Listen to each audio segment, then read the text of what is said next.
satiksmes ministrs par to politiku gāzes grīdā, tas laikam ir dienas izdomājums un tā. Un kā jūs komentētu šobrīd atskatoties kad daži tiesība eksperti domā tagad meklēt vainīgo, kurš ir atbildīgs par to, ka Latvija ir tik dziļā bedrē, kā personīgi pat iesniegumu prokuratūra. Jā, nekā personīgi, protams, pasteidzās ar iesniegumu prokuratūra. Kā jūs liekat? Lai atrod, kurš ir vainīgi.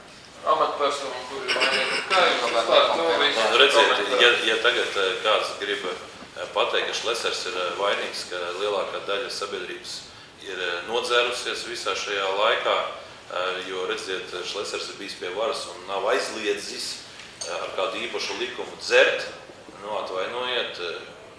Vai tad lielākā daļa nodzērs? Tiešām netiešām nozīmē. Tieši tā. Tad, kad es esmu teicis gāzi grīdā, tad es vienmēr esmu arī paskaidrojis. Tas ir tāds vārdu salikums, kas ir izrauts no konteksta.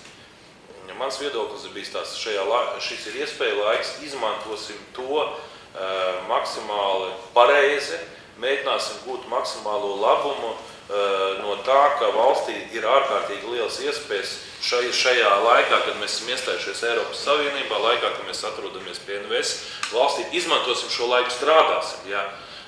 Un jāsaka to, ka tie cilvēki, kuri to izprata pareizi, tie centās tiešām diferencējot kaut kādu risku, attīstīt dažādus biznesus, un ja tagad krīzes laikā viens biznes cieta zaudējums, tad cits biznes viņiem dod iespēju. Un gāzes grīdē tas nenozīmē to, ka cilvēkam dzērumā ir jāapsēžas pie automašīnas stūres un jābrauc ar 250 km ātrumu stundā un jāietriecās kokā un jāsaka, redziet, Šlesers ir vainīgs. Šeit ir gāzes grīdā. Vai es esmu teicis, ka dzērumā sēsties pie automašīnas stūres, tā es nevien neesmu mācījis. Tas jau ir par ekonomikas kontekstu. Nē, redziet, gāzes grīdai, tad, ja jūs braucat pa Jūrmalas šosei ar ātrumu no 90 vai 100 km/h, tā ir diezgan ātra braukšana.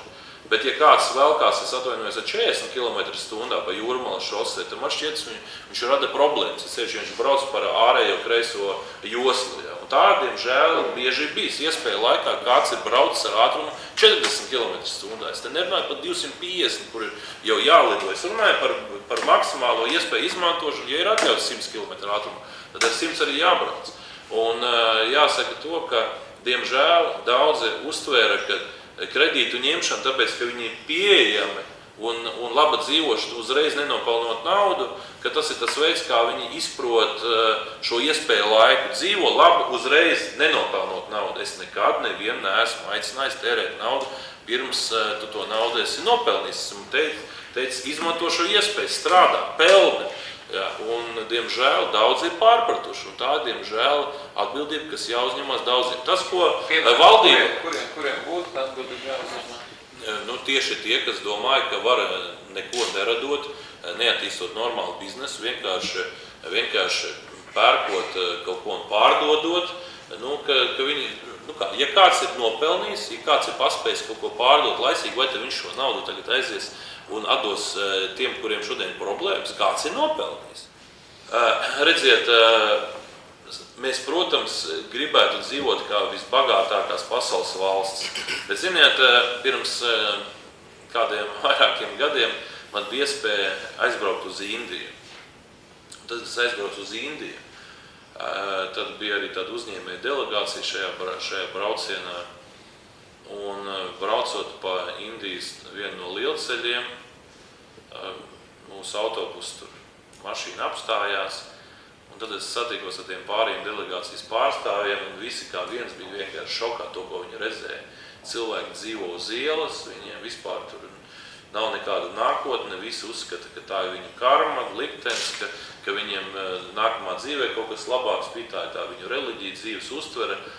Bet ja jūs redzat, ka cilvēki kopā ar lopiem, tur ar cūkām, suņiem, ja, tur govi dzīvo vienkārši tādās būdās uz ielas, un tie kontrasti, kas tur ir vērojami, tad es tajā brīdī dzirdēju no vairākiem uzņēmējiem, kas teica, ziniet, visus mūsu neapmierinātos Latvijas iedzīvotājs vajadzētu vienreiz aizvest uz Indiju, ja, parādīt, kā tur cilvēki dzīvo, un viņi atbraukt kā laimīgi cilvēki. Ja. Bijis vienreiz Vīnes operā uz izrādi Pīķa dāma kopā ar sievu Latvijā. Nesen bija kopā ar ģimeni uz sniegu baltīti 7 rūķīši. Mazajam bērnam gribējās to parādīt, bet jāsaka to, ka ir cilvēki, kuri fano par iespēju kaut kur aizbraukt un vienlaicīgi aiziet un apskatīties kādu pazīstamu mākslinieku. Un šajā gadījumā šī ir tā iespēja, kā mēs varam radīt jaunu biznesu, tas, kas vēl šodien nav. Jo tie cilvēki, kas atbrauks, viņi maksās nevis 10 lats, bet viņi samaksās 100 vai 200 eiro par biļeti. Vienlaicīgi viņi samaksās par nakšņošanu viesnīcā, vienlaicīgi viņi te pavakariņos, papusdienos kopā ar dzīves draugu vai draudzeni, vai ne? Tas viss jau, protams, ir jauki, bet Rīga, cik es zinu, joprojām nespēja jautājumu ar toaletēm elementāram atrisināt. Protams.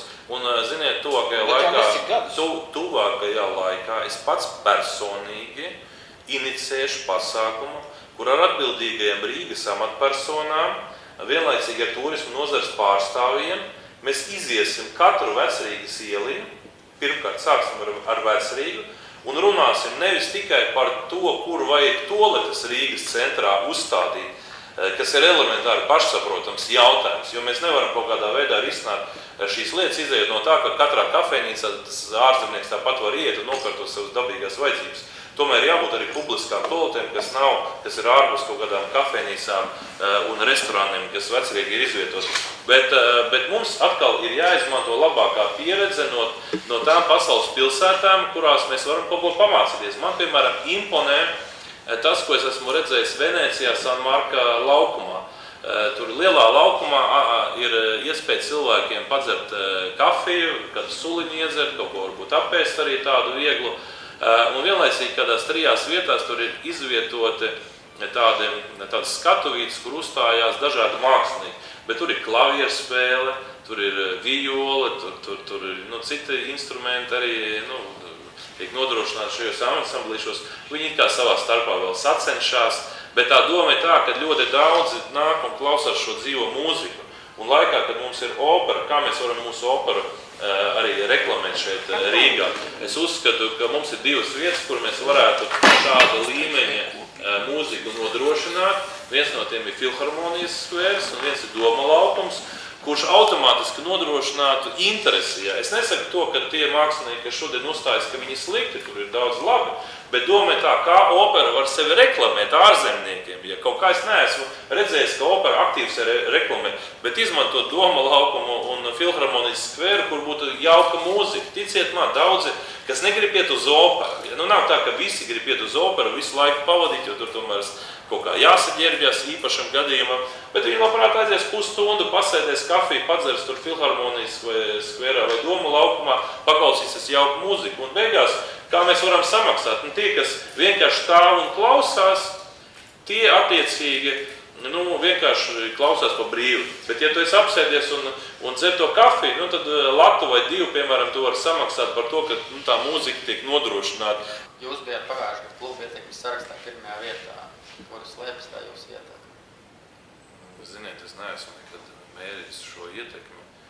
To ir mērījuši citi, tad uzdoties to jautājumu tiem, kas nosaka, kurš valstī ir ietekmīgs. Jūs esat ietekmīgs? Jā, es esmu ietekmīgs.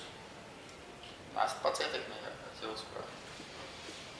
Vai man būtu grūti šodien mērīt, bet tas, ka esmu viens no ietekmīgākajiem, to es varu apstiprināt. Kā jūs veidojat savu ietekmi? Ko jūs darat? Kāpēc jūs tāds ietekmīgs? Kā jūs Man šķiet, ka to ir nodrošinājis mana politiskā darbība pēdējo 12 gadu laikā. Kā jau es teicu, ar katrām vēlēšanām es nostiprinu savas pozīcijas, līdz ar to es kļūstu ietekmīgāks.